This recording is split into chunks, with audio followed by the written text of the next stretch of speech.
Perkenalkan, nama saya Eko Supriyanto, NIM 2020 1007. Dan saya Fitri Rahmawati, NIM 2020 1002. Saya Sarilatul Hikmah, NIM 2020 1005. Saya Dina Suryatun, NIM 2020 1003. Saya Rina Malapuspita dengan NIM 2020 1009. Saya Yovin Payunang Marjan dengan NIM 2020 1004. Saya Bayi Nika Sitida dengan NIM 2020 1001. Bismillahirrahmanirrahim. Assalamualaikum warahmatullahi wabarakatuh. Pertama-tama marilah kita panjatkan puja dan puji syukur kita terhadap kehadirat Allah Subhanahu wa taala, karena berkat karunia, hidayah serta inayahnya kita mampu mempresentasikan hasil dari kerja kita yang minggu lalu. Jadi salawat berserta salam tak lupa kita lantunkan kepada baginda besar kita Nabi Muhammad Sallallahu Alaihi Wasallam, karena berkat beliau kita mampu berada di tempat yang terang benderang seperti yang dapat kita rasakan pada hari ini. Oke, jadi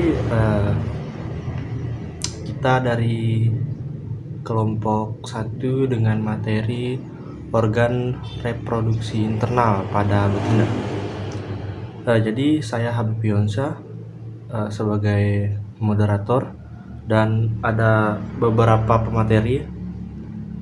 Jadi pemateri pertama itu adalah Baik Nika Siptida, pemateri kedua adalah Fitri Rahmawati, pemateri ketiga adalah Dina Zuryatun, pemateri keempat ada Yovin Payunang Marjan, materi kelima adalah Sari Lailatul Hikmah, pemateri keenam adalah Eko Supriyanto, dan pemateri ketujuh atau yang terakhir adalah Rina Malapuspita.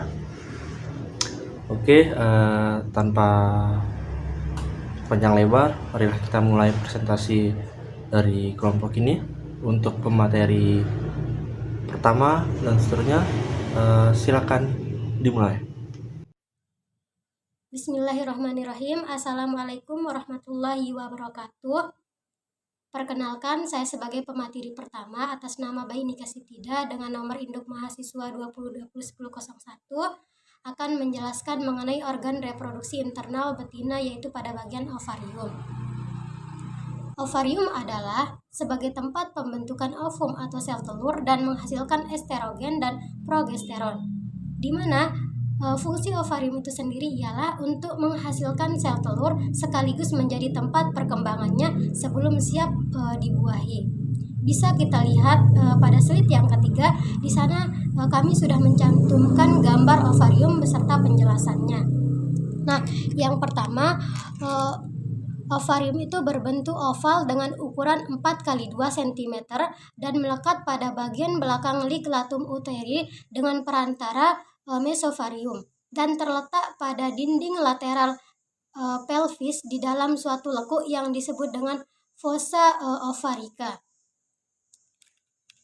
Selanjutnya, ovarium itu diliputi oleh kapsul jaringan ikat tipis yang disebut dengan tunika albugenia. Nah, sebelum akil balik, permukaan ovarium itu licin. Dan setelah akil balik, permukaan menjadi kasar yang disebabkan karena degenerasi corpora lutea pada menopausi ovarium akan mengisut dan mengecil. Selanjutnya, ovarium itu berisi sejumlah besar ovum yang belum matang yang disebut dengan oosit primer. Setiap oosit ini dikelilingi oleh sekumpulan sel folikel, yaitu sebagai pemberi makanan. Sekian penjelasan mengenai ovarium. Assalamualaikum warahmatullahi wabarakatuh. Assalamualaikum warahmatullahi wabarakatuh. Perkenalkan, nama saya Fitri Rahmawati, NIM 2020 1002. Di sini saya akan membacakan materi tentang pimprae.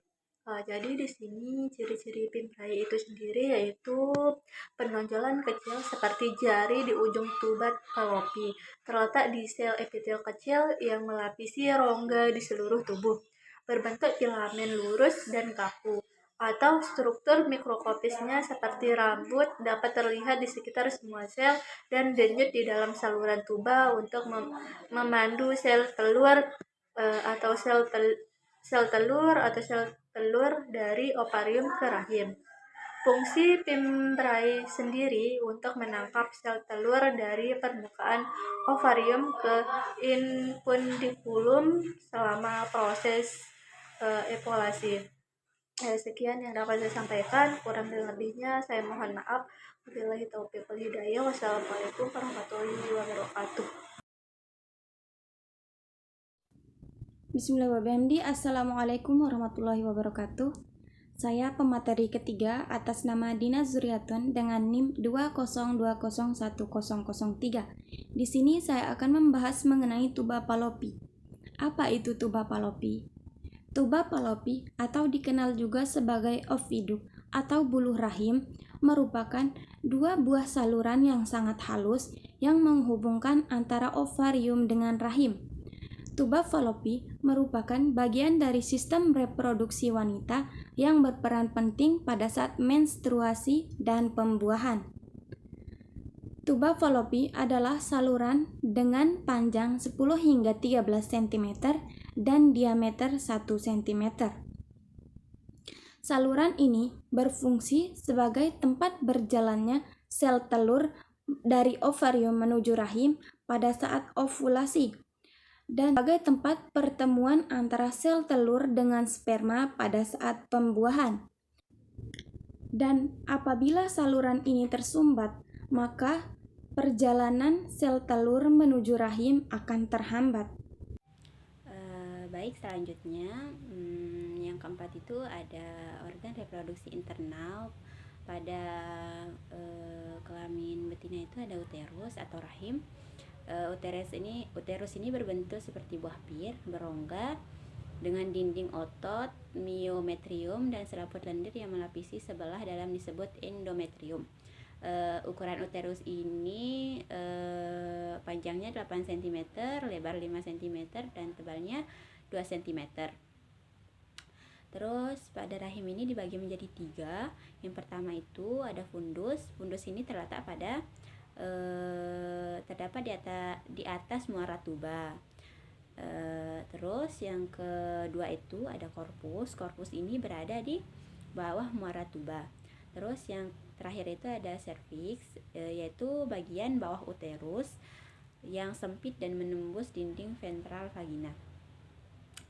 Terus pembesaran uterus pada kehamilan karena pengaruh hormon estrogen dan progesteron yang menyebabkan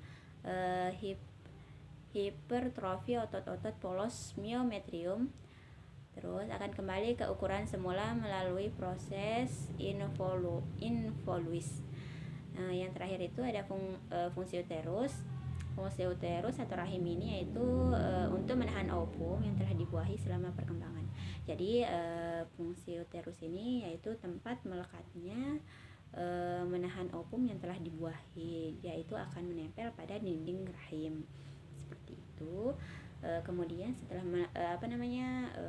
menempel pada dinding rahim itu, dia akan membesar dan akan menjadi bayi seperti itu. Sekian dari saya. Wassalamualaikum warahmatullahi wabarakatuh. Assalamualaikum warahmatullahi wabarakatuh. Saya Sarilatul Hikmah. Selanjutnya akan menjelaskan tentang serviks. Serviks atau leher rahim adalah bagian bawah rahim yang terhubung ke vagina, yang dimana fungsi serviks adalah memproduksi lendir atau mukus, yang dimana lendir membantu menyalurkan sperma dari vagina ke rahim saat berhubungan seksual. Panjang serviks kira-kira 2,5 sampai 3,5 cm dan berbentuk silinder, juga disebut kanalis cervicalis. Fungsi kanalis cervicalis ini adalah sebagai jalur tempat lewatnya sperma saat berhubungan dan tempat keluar anak saat proses persalinan. Serviks adalah struktur yang menghubungkan mulut rahim dengan vagina. Serviks juga tersusun oleh cincin fibrosa yang kuat dengan kandungan kolagen tinggi sehingga menjaga rahim tetap tertutup dan janin tetap berada di dalamnya selama kehamilan. Serviks terdiri dari dua bagian, yaitu bagian bawah vaginal dan bagian supravaginal yang berada di atas vagina. Bismillahirrahmanirrahim. Assalamualaikum warahmatullahi wabarakatuh. Saya Rina Malapuspita dengan NIM 2020109. Di sini saya sebagai pemateri ke-6 yang akan membahas tentang vagina pada organ reproduksi internal betina. Langsung saja. Vagina merupakan tabung berotot yang dilapisi membran jenis epitelium bergaris yang khusus yang dialiri pembuluh darah dan serabut secara berlimpah. Vagina juga merupakan organ kopulasi wanita yang berguna untuk mengeluarkan ekskresi uterus dan saluran yang dilalui anak ketika wanita melahirkan. Daerah rongga vagina di sekitar serviks terbagi menjadi beberapa bagian, diantaranya ada fornix anterior, merupakan lekukan sempit yang berada di depan vagina. Yang kedua ada fornix posterior yang menyentuh rektum dan kantong rektol vagina. Selanjutnya ada fornix lateralis kiri dan fornix lateralis kanan. Dan yang terakhir ada selaput tipis mukosa yang terdapat di sekitar orifisium vagina yang biasa disebut dengan hymen. Baik, hanya itu materi yang dapat saya sampaikan, kurang lebihnya mohon maaf. Wassalamualaikum warahmatullahi wabarakatuh. Assalamualaikum warahmatullahi wabarakatuh. Perkenalkan, nama saya Eko Suprianto, NIM 20201007. Saya sebagai pemateri ke-7 akan membacakan tentang pulpa.